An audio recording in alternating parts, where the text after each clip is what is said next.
दुनिया में जो पीड़ाएं होती हैं, भूत प्रेत से जुड़ी हुई बाधाएं होती हैं, उनका कंपेयर कभी आप लोगों ने करके देखे हैं कि सबसे ज़्यादा खतरनाक कौन सी होती होगी? मैं बताऊं आप लोगों को, दुनिया में किसी भी प्रकार की बाधा, पीड़ा या परेशानी किसी को लग जाए ना, तो सबको ठीक किया जा सकता है। कई बार बहुत आसानी से, तो कई बार थोड़ी मेहनत करने के बाद, लेकिन ठीक किया जा सकता है। लेकिन अगर मैं बात करूं ब्रह्म राक्षस पीड़ा और बेताल पीड़ा की, तो ये इतनी खतरनाक होती है ना, लिटरली मैं बता रहा हूँ कि इंसानों की ज़िंदगी बर्बाद हो जाती है, फिर भी ये ठीक से ठीक नहीं हो पाती है। अगर ये पीड़ा लग जाए तो सामने वाले की जान जाना 99.99% तय हो जाता है।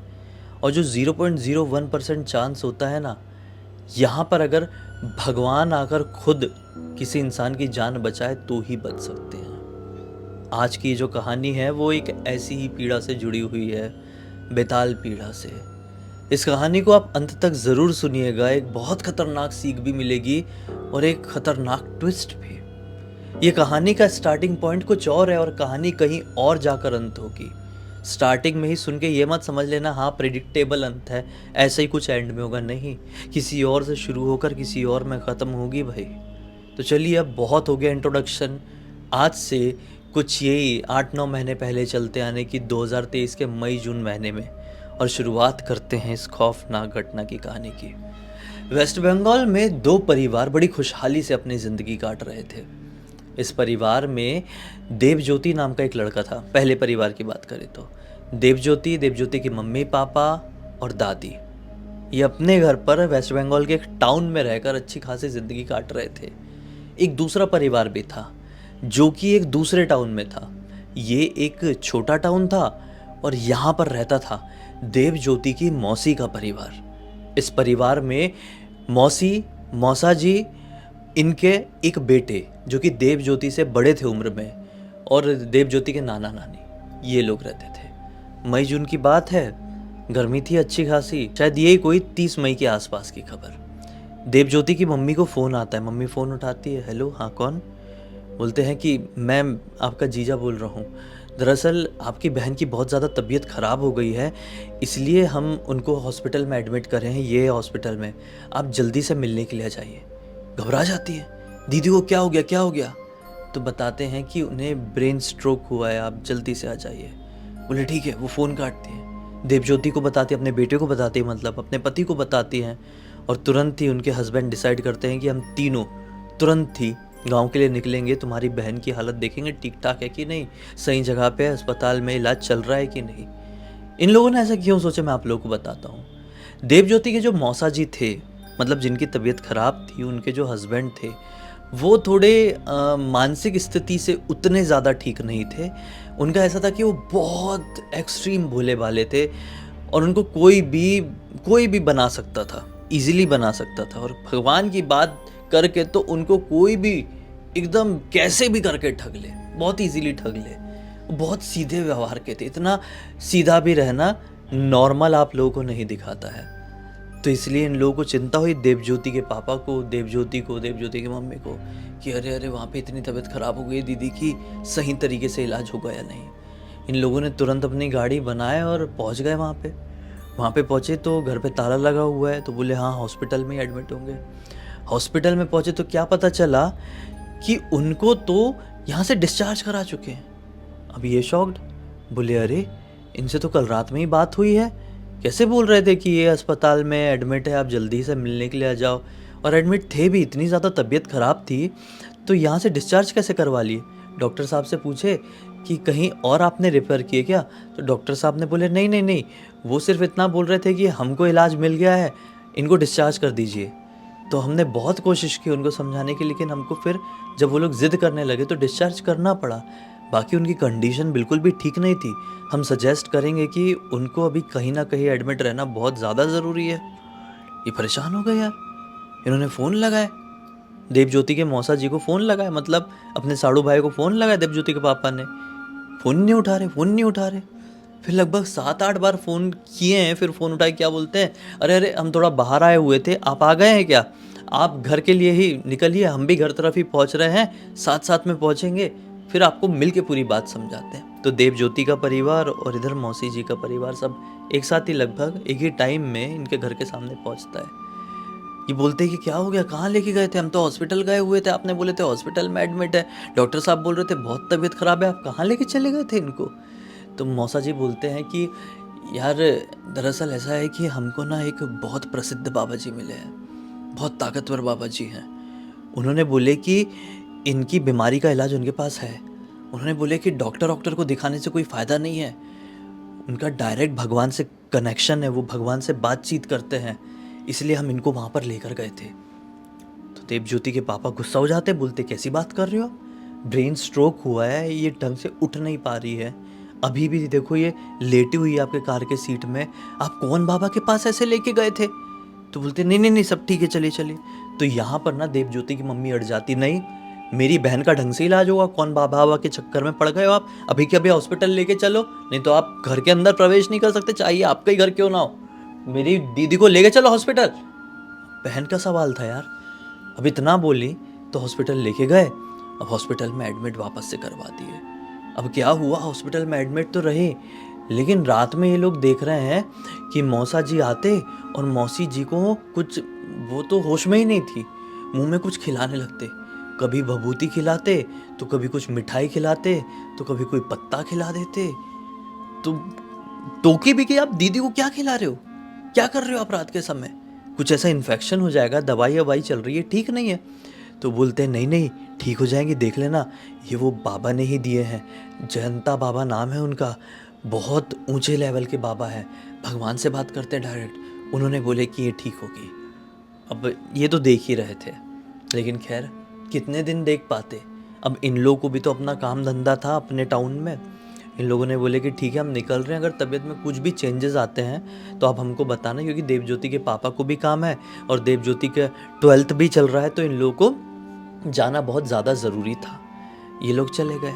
10-15 दिन बाद खबर आती है कि मौसी जी की तबीयत ठीक हो गई है।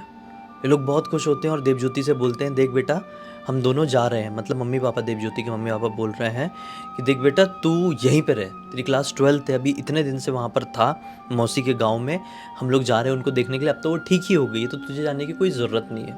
मम्मी पापा चले गए, वहाँ पर देखे आके सब ठीक हुए। देवज्योति को लगा यार जाना था। मम्मी पापा लौट भी गए, मम्मी पापा ने बताया कि सब ठीक है, कोई दिक्कत नहीं है। अब कट टू इस चीज़ के ठीक 10 दिन बाद देवज्योति को मौसी के लड़के का फ़ोन आता है, बोलता है कि भाई मेरा बर्थडे है परसों, तुझे आना पड़ेगा, मम्मी की तबीयत भी ठीक हुई थी, हॉस्पिटल से डिस्चार्ज भी हो रही थी, तब तू नहीं आया था, मैं कुछ नहीं जानता, तू आएगा। ये बोलता है ठीक है, अगर इतना बोल रहे हो तो मैं आ ही जाता हूँ, 2 दिन के लिए सही लेकिन आता हूँ। अब ठीक 2 दिन बाद देव अपने मौसी के लड़के के बर्थडे के लिए पहुँच जाता है।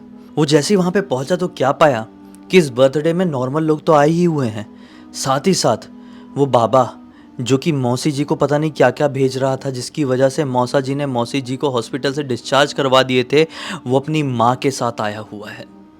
देव ने देखा तो ये खुद को कंट्रोल नहीं कर पाया, क्योंकि देव अपनी मौसी से बहुत प्यार करता था, भड़क गया और बाबा को और माँ को उल्टा सीधा सुना दिया बाबा की। अब बोला कि निकल जाओ, तुम लोगों के कारण मेरी अच्छी खासी मौसी मरते मरते बची है, क्या बाबा हो यार, क्या भगवान से बात करते हो तुम, फालतू की चीज़ करते हो, ऐसा बोल के ना बाबा को वहाँ से भगवा दिया। अब इस बात का बहुत ज़्यादा बुरा देव के कज़न ब्रदर को भी लगा, जिसका बर्थडे था, मतलब मौसी के लड़के को भी लगा, और मौसा जी को भी बहुत बुरा लगा, लेकिन क्या कर लेते बुरा लगा के। 2 दिन बाद तो वापस से देव को वहाँ से निकलना था, अपने घर जाना था। 2 दिन बाद देव वहाँ से निकलकर अपने घर पहुँच गया, और यहाँ से शुरुआत हुई इस खौफनाक कहानी की अगली पारी की। देव अपने घर पर पहुँचा है, चीज़ों में थोड़ा सा उसको बदलाव लग रहा था, रोज़ उसको थोड़ा फीवर रहता था, तबीयत खराब सी लगती थी, कमज़ोरी लगती थी, सपने आते थे डरावने। अब जब वो लौटा है अपनी मौसी जी के घर से, उसके ठीक 12 दिन बाद इसका जन्मदिन था।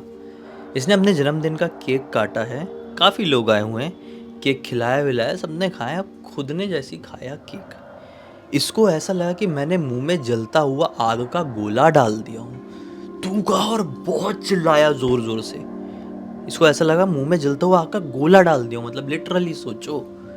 और वो टाइम से इसकी बहुत ज़्यादा तबीयत ख़राब हो गई, ये वहीं पे बेहोश हो गया था, चिल्ला के इसकी वोकल कॉर्ड फटने जैसे हो गई थी। ये बेहोश हो गया। इसके बाद से इसका खाना पीना पूरी तरीके से छूट गया। इसको फ्रिज का भी खाना दे रहे थे ना, तो इसको ऐसा लग रहा था कि मैं खौलता हुआ कुछ मुंह में डाल ले रहा हूँ। इसका खाना बंद हो गया। ये पानी पी रहा था तो इसको ऐसा लग रहा था कि पानी लाल रंग का है, पानी खून जैसा दिखाई दे रहा था। खाना पीना खत्म हो गया था। बिस्तर से उठ पाना संभव नहीं था क्योंकि खाना पीना नहीं था। सो रहा था तो इतने डरावने सपने आ रहे थे, इतने डरावने जिसकी कोई लिमिट नहीं है। जैसे एक सपना मैं बताता हूँ कि ये देखता है कि मैं एक जंगल में गुम गया हूँ और जंगल में ढेर सारे पेड़ हैं और उस पेड़ में कुछ लोग उल्टे लटके हुए हैं जो कि निर्वस्त्र हैं और बहुत डरावने दिख रहे हैं। वो आदमी है, लेकिन ऐसा सपना क्यों आ रहा है इसको देख के बड़ी खतरनाक तरीके से चिल्ला रहे हैं। ये अपनी सिचुएशन से 2 महीने तक जूझा है। कहाँ इसका ट्रीटमेंट नहीं हुआ, कहाँ इसको लेके नहीं गए यार। कोलकाता से लेकर मुंबई से लेकर दिल्ली कहाँ नहीं चले गए। आखिरकार डॉक्टर साहब ने बोल दिया कि हमारा कोई भी ट्रीटमेंट इसके ऊपर असर नहीं कर रहा है, इसको कुछ हो ही नहीं पा रहा है, कुछ फ़ायदा ही नहीं हो रहा है। आप एक काम करो, अपने रिश्तेदारों वगैरह को बुला लो। अब इसको देख के ऐसा लग रहा है कि अब ये नहीं बच पाएगा, ये कुछ ही दिन का मेहमान है। ये बात की खबर जैसे ही देव की नानी को हुई तो नानी ने बोली, नहीं मैं ऐसा नहीं होने दूंगी। हमारे टाउन से थोड़ी दूरी पर एक काली माता का बहुत पुराना मंदिर है, मैं वहाँ पे जाती हूँ। वहाँ के जो पुजारी जी हैं वो देव के नाना जी के एक पुराने मित्र हैं, मैं उनसे बात करके देखती हूँ। वो गई और पुजारी जी से बात करी। पुजारी जी ने बोली कि मैं एक बार घर पर आकर देखूंगा। वो घर के अंदर प्रवेश करते हैं और बोलते हैं कि यहाँ पर एक शैतानी शक्ति का साया है जो कि सिर्फ और सिर्फ एक ही मकसद से आई हुई है, उस लड़के की जान लेने के मकसद से। हमें इस घर पे एक बहुत बड़ा यज्ञ करवाना होगा। ये पूजा 8 से 9 घंटे की चल सकती है। ये लड़का बहुत ज़्यादा उग्र हो सकता है। वो शैतानी शक्ति हमको हरा कर इस लड़के की जान भी लेकर जा सकती है, लेकिन इसको बचाने का एक ही तरीका है। अभी से ठीक 5 दिन बाद अमावस्या की रात है। अगर उससे पहले हमने कुछ कर दिए तो ठीक है, वरना अमावस्या की रात को तो ये लड़का मर ही जाएगा। ये बात सुन के सब के सब लोग इस घर में इतना रोते जिसकी कोई लिमिट नहीं। घर के सारे लोग एक कोने में समझ ही गए थे कि ये देव ज्योति के साथ कैसे हो रहा है, किस कारण से हो रहा है, लेकिन अभी भी कोई किसी से कुछ बोल नहीं रहा था। सब कंफर्म होना चाहते थे। ठीक 2 दिन बाद इस घर में यज्ञ रखा गया। इस यज्ञ में हुआ ये कि देव इतना ज़्यादा उग्र हो गया था कि जैसा बाबा जी ने बताया था कि मैं क्या बताऊं आपको।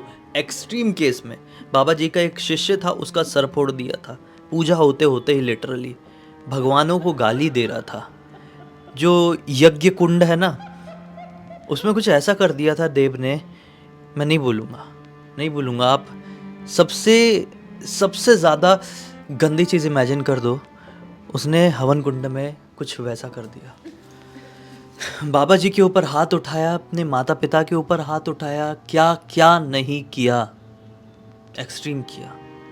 उसके बाद चिल्ला के बोलता है, तुझे पता है मैं कौन हूं? मैं बैताल हूं और इसकी जान लेने के लिए आया हुआ हूं। तुम कुछ भी कर लो, इसकी जान नहीं बचा पाओगे।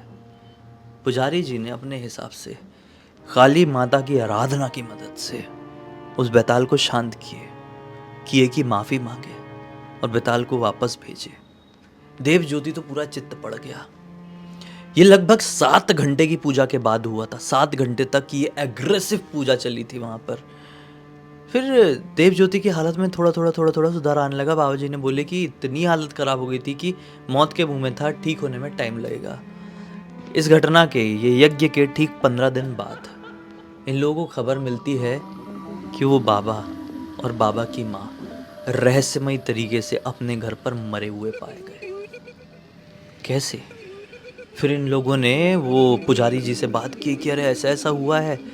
वो बाबा जिन्होंने देव के ऊपर काला जादू करवाए थे वो नहीं रहे हैं।